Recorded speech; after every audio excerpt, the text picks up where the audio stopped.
Hi friends, ಎಲ್ರಿಗೂ ನಮಸ್ಕಾರ. ನಮ್ಮ ಫಾರ್ಮ್ ಒಳಗಡೆ ಒಂದು ಮರಿಗೆ ಕೊರೈಸ್ ಆಗಿತ್ತು. ಸೊ ಅದನ್ನು ಯಾವ ಥರ ಟ್ರೀಟ್ಮೆಂಟ್ ಮಾಡಬೇಕು, ಅದನ್ನು ಹೆಂಗೆ ಕ್ಲೀನ್ ಮಾಡ್ಬೇಕಂತ ಎಲ್ಲ ಕಂಪ್ಲೀಟಾಗಿ ಈ ವಿಡಿಯೋದಾಗ ತೋರಿಸ್ಕೊಡ್ತೀನಿ.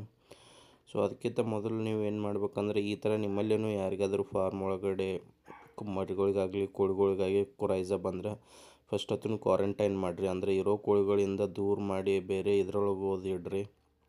ಸೊ ಅದು ಭಾಳ ಇಂಪಾರ್ಟೆಂಟ್ ಆಗುತ್ತೆ. ಸೊ ಈಗ ಅದನ್ನು ಯಾವ ಥರ ಕ್ಲೀನ್ ಮಾಡಬೇಕು, ಯಾವ ಥರ ಟ್ರೀಟ್ಮೆಂಟ್ ಮಾಡ್ಬೇಕಂತ ನೋಡ್ಕೊಂಡು ಬರೋಣ ಬರ್ರಿ ಈ ವಿಡಿಯೋ ಒಳಗೆ.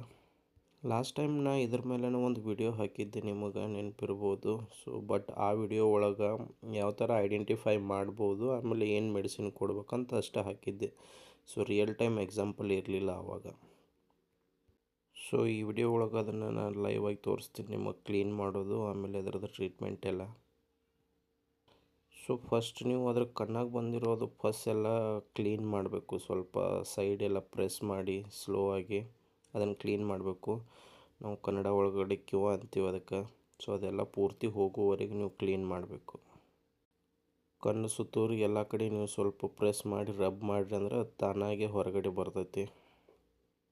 ಸೊ ಅದು ಕಣ್ಣಲ್ಲಿ ಕಾಣ್ತಾ ಇರೋದು ವೈಟ್, ಅದೇನು ಕಾಣ್ತಾ ಇದೆಯಲ್ಲ ಫಸ್ಟ್, ಸೊ ಅದೆಲ್ಲ ಕಂಪ್ಲೀಟಾಗಿ ಹೋಗೋವರೆಗೂ ನೀವು ಅದನ್ನು ಪ್ರೆಸ್ ಮಾಡಿ ಅದನ್ನು ಕಂಪ್ಲೀಟಾಗಿ ಹೊರಗಡೆ ತೆಗಿಬೇಕು. ಸೊ ಅದೆಲ್ಲ ಹೋದ್ಮೇಲೆ ಅದಕ್ಕೆ ನೀವು ನೆಕ್ಸ್ಟ್ ಏನು ಮಾಡಬೇಕು, ಐ ಡ್ರಾಪ್ ಹಾಕಿ ಅದನ್ನು ಒಂದು ಕಡೆ ಇಡಬೇಕಾಗತ್ತೆ. ಸೊ ನೀವು ವಿಡಿಯೋದಾಗ ನೋಡ್ಬೋದು. ಈಗ ಸ್ವಚ್ಛ ಎಲ್ಲ ಕಣ್ಣೆಲ್ಲ ಕ್ಲೀನ್ ಆಗೈತೆ ಅದರದ್ದು ಕಂಪ್ಲೀಟಾಗಿ.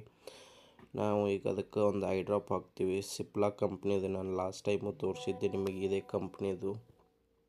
ಸೊ ಅದನ್ನು ಒಂದು ಡ್ರಾಪ್ ನೀವು ಕಣ್ಣಾಗ ಹಾಕಬೇಕು. ಇದರಿಂದ ಅದರದ್ದು ಇನ್ಫೆಕ್ಷನ್ ಕಮ್ಮಿ ಆಗುತ್ತೆ. ಆಮೇಲೆ ಮುಂದೆ ಸ್ಪ್ರೆಡ್ ಆಗೋದು ನಿಲ್ಲುತ್ತೆ, ಅದ್ರ ಮುಂದೆ ಅದು ಸ್ಪ್ರೆಡ್ ಆಗೋಲ್ಲ. ಸೊ ಇದೇ ರೀತಿ ನೀವು 3 to 4 days ಕಂಟಿನ್ಯೂಸ್ ಆಗಿ ಅದಕ್ಕೆ ಒಂದೊಂದು ಡ್ರಾಪ್ ಹಾಕಿದ್ರಂದ್ರೆ ಸೊ ಅದು ಸ್ಪ್ರೆಡ್ ಆಗೋಲ್ಲ, ಅಲ್ಲಿಗೆ ನಿಂತು ಹೋಗ್ತೈತಿ. ಆಮೇಲೆ ಅದು ವೈರಸ್ ಅದೇನು ಇನ್ಫೆಕ್ಷನ್ ಕಮ್ಮಿ ಆಗಿಬಿಡುತ್ತೆ. ಸೊ ಇದೇ ಥರ ಹೆಚ್ಚಿನ ವಿಡಿಯೋಗಳಿಗಾಗಿ ನಮ್ಮ ಚಾನಲ್ನ ಸಬ್ಸ್ಕ್ರೈಬ್ ಮಾಡಿ, ಫಾಲೋ ಮಾಡಿ, ಸಪೋರ್ಟ್ ಮಾಡಿ. Thank you.